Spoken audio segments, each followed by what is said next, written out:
Hi, this is Jason from Horrific Nightmares, and welcome to another Wild Eye Wednesday. Now, today I'm going to be taking a look at Terror in Woods Creek. But before I get into my review, I wanted to take the time to thank Wild Eye for sending me this copy to review for you guys.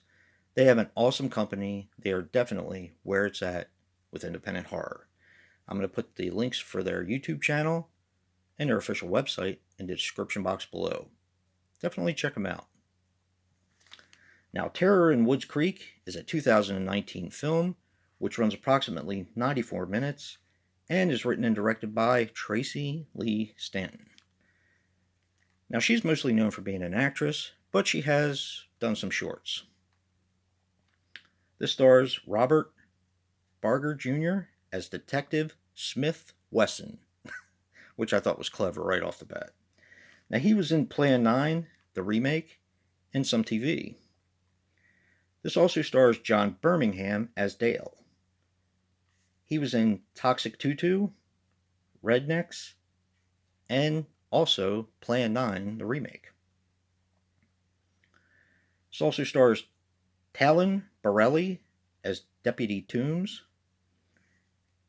He was in Plan 9, the remake, and Tell in the Dark.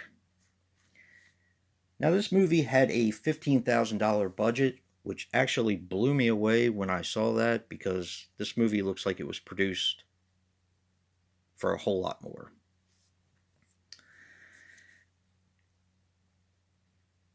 Now, the synopsis of this story, it starts out in the beginning at Woods Creek, where you have a drifter who is sitting with a little girl in a swing set.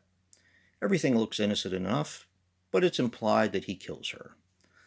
That, of course, is in black and white. Fast forward to 50 years later, that same drifter comes back to Woods Creek with a mission, and that is to collect souls. Now, that's the basic synopsis. What I really enjoyed about this movie was the acting. Detective Smith Wesson is one of the highlights for me, although if you watched Bronco Juggalo Talks Movies in his review, he had said that he does his best Jack Nicholson impersonation, and I definitely agree with that. It's a little over the top for me, but I thought he did a really good job for what it was. This also reminded me of Needful Things, which will kind of get me to my next point.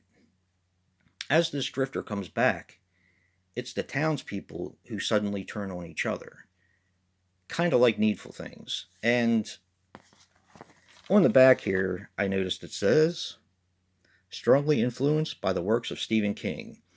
And it really seems like a Stephen King type movie. And I really enjoyed it.